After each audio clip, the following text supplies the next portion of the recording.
संत कबीर कहते हैं कि मनुष्य का मन मतवाले हाथी की तरह संसार के विषयों को भोगने के लिए उन्मत्त हो जाता है।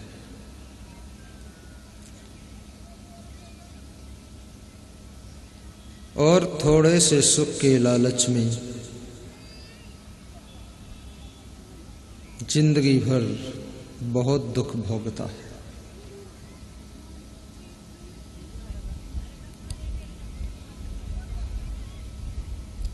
थोड़ा सा सुख बहुत दुख दे जाता है।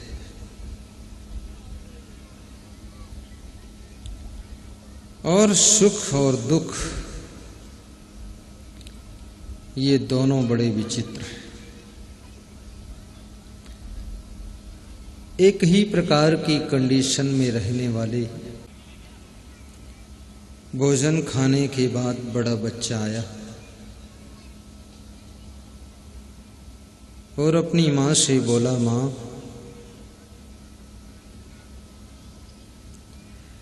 आज सब्जी किस चीज की थी? सब्जी बहुत अच्छी थी, आज बहुत अच्छा लग रहा है। माँ ने कहा, बेटा सब्जी बैंगन की थी।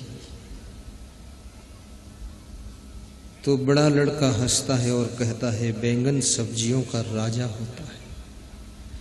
भगवान ने बैंगन के ऊपर शीश मुकुट लगा दिया है, राज मुकुट लगा हुआ है। ये बैंगन सब्जियों का राजा है। आज राजा की सब्जी खाया हूं इसलिए अच्छा लग रहा है, बहुत आनंद आ रहा है। मां से ऐसी बैंगन की प्रशंसा करके बड़ा लड़का चला गया। थोड़ी देर के बाद छोटा लड़का आया।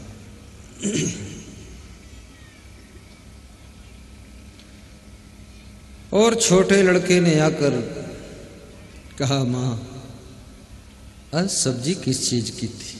मां ने कहा, बेटा बैंगन की सब्जी थी। बोले, ऐसा नाम बैंगन?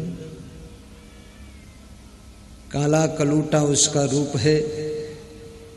आज मेरे पेट में दर्द इसीलिए हो रहा है। बैंगन की सब्जी, उसका नाम ही है बेगुन, उसमें कोई गुण तो है नहीं।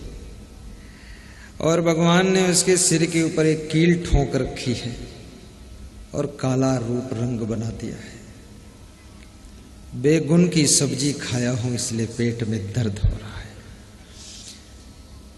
आज से दोबारा इसको कभी मत बनाना। जिस बेटे को सब्जी अनुकूल है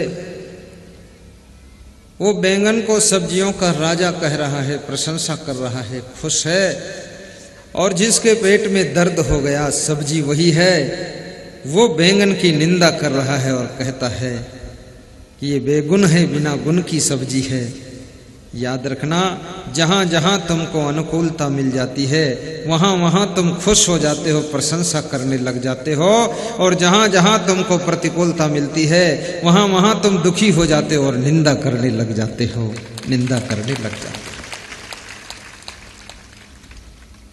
इसलिए नीतिकारों ने कहा है कि अनुकूल वेद नियम दुखम, प्रतिकूल वेद नियम, अनुकूल वेद नियम सुखम, प्रतिकूल वेद नियम दुखम।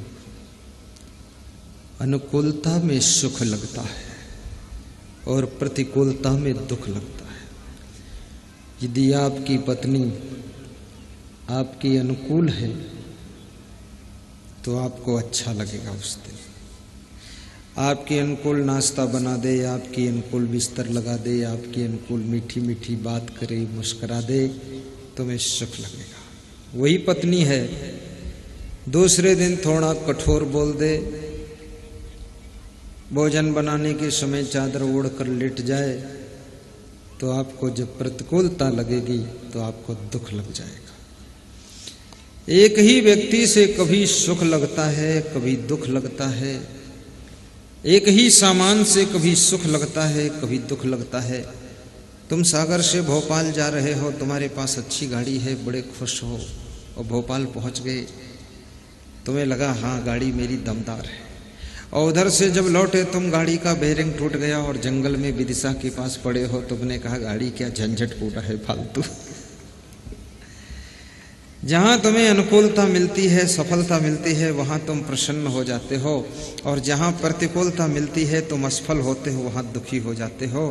याद रखना, प्रतिकूलता में भी जो खुश रहता है, कांटों की राह पर चल करके भी जो प्रसन्न रहता है, जिसका मन गदगद है, बहुत बड़ी बात है।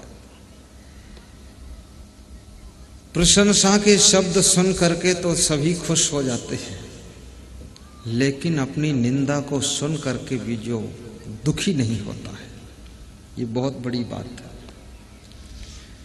आपकी कोई निंदा करे तो फिर भी आप दुखी ना हो, तो निंदा करने वाला एक दिन निंदा करना बंद कर देगा।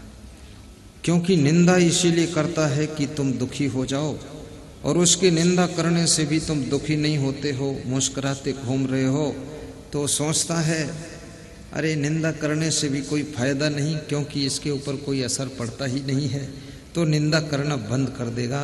किसी नेता का पुतला बना करके अपोजिट पार्टी वालों ने फूंक दिया, तो उस नेता ने दूसरे दिन अखबार में छाप दिया कि मेरा पुतला फूंकने से यदि किसी को सुख मिलता है तो मैं छूट देता हूँ, रोज मेरा पुतला बनाकर फूंकिए और अखबार में छाप कर दिखाइए कि उनका पुतला जल रहा है। आखिर अखबार में जब छापोगे तो मेरा नाम ही लिखोगे, तो मेरे नाम का तुम प्रचार करोगे, तो उससे मुझे वोट ज्यादा मिलेगा, इसलिए रोज पुतला बनाओ और फूंको। उस दिन से पुतला बनाना और फूंकना भी बंद कर दिया। बोले पुतला फूंकने से भी कोई फायदा नहीं, उसका ही प्रचार होता है। निंदा करने से भी व्यक्ति का प्रचार होता है। जिसकी तुम निंदा करते हो उसके नाम का प्रचार होता है। अभी तक उसका नाम लोग जानते नहीं थे, लेकिन तुम स्वयं निंदा कर करके उसका नाम सबको जानकारी करा रहे हो। निंदा भी तुमको घायल न कर सके और प्रशंसा तुमको भुला न सके। याद रखना भाइयों बहनों, निंदा होती है इसका मतलब तुम जिंदा हो, इसलिए निंदा होती है। यदि मुर्दा होते तो अब निंदा भी नहीं होती, ना स्तुति होती। मुर्दा कितना खराब हो, लेकिन उसकी लोग प्रशंसा करते हैं कि जैसे थे लेकिन अच्छे आदमी थे। मुर्दा की प्रशंसा तो सभी कर देते हैं, लेकिन जिंदा की जो प्रशंसा करे, समझदारी पूर्वक प्रशंसा करे, वह व्यक्ति बहुत विवेकवान होता है। क्योंकि जब तक आदमी जिंदा रहता है तो उसके प्रति ईर्ष्या पैदा होती है। जब आदमी मुर्दा हो जाता है तो उसके प्रति दया आती है कि अब तो दुनिया से चला गया, अब कोई बात नहीं है, ठीक है। किसी के अच्छे गुणों का सम्मान कीजिए, अच्छाइयों की प्रशंसा कीजिए। और निंदा करना सरल है, प्रशंसा करना कठिन है। क्योंकि जब तुम किसी की प्रशंसा करते हो तो उसको सम्मान दे रहे हो, और सम्मान देने में आपके अभिमान को चोट लगती है। सम्मान पाने में आपके अभिमान को खुराक मिलती है, लेकिन दूसरों को सम्मान देने में अहंकार को चोट लग जाती है। इसलिए बहुत अच्छा करने वालों को भी अच्छा कहने वाले बहुत कम मिलते हैं। कोई भी मिनिस्टर, चीफ मिनिस्टर कितनी सड़कें बना दे, कितनी गांव-गांव में लाइट कर दे, सारी व्यवस्थाएं कर दे, लेकिन फिर भी उसको सब अच्छा नहीं कहेंगे। अच्छा कह वही सकते हैं जो अपने अहंकार को अलविदा कर सकते हैं, वही दूसरों को अच्छा कह सकते हैं। अच्छा कहने के लिए अहंकार मुक्त हृदय चाहिए, तब आप दूसरों को अच्छा कहकर प्रशंसा कर सकते हैं। अहंकार चाहता है कि हमको सब अच्छा कहें और हम किसी को अच्छा ना कहें। परंतु याद रखना,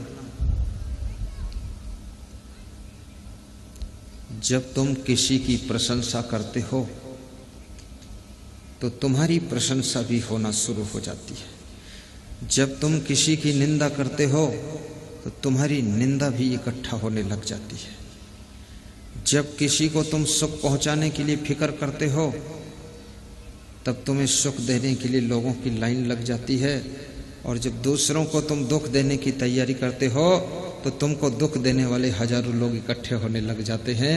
जो तुम दुनिया को देना चाहते हो ये दुनिया तुमको 1000 गुना वापस करना चाहती है, और जो दुनिया को तुम नहीं देना चाहते हो दुनिया भी तुमको देना नहीं चाहती है। अगर किसी को एक बार तुम राम राम कहते हो तो तुम्हें 10 बार वो राम राम कहने को तैयार हो जाता है।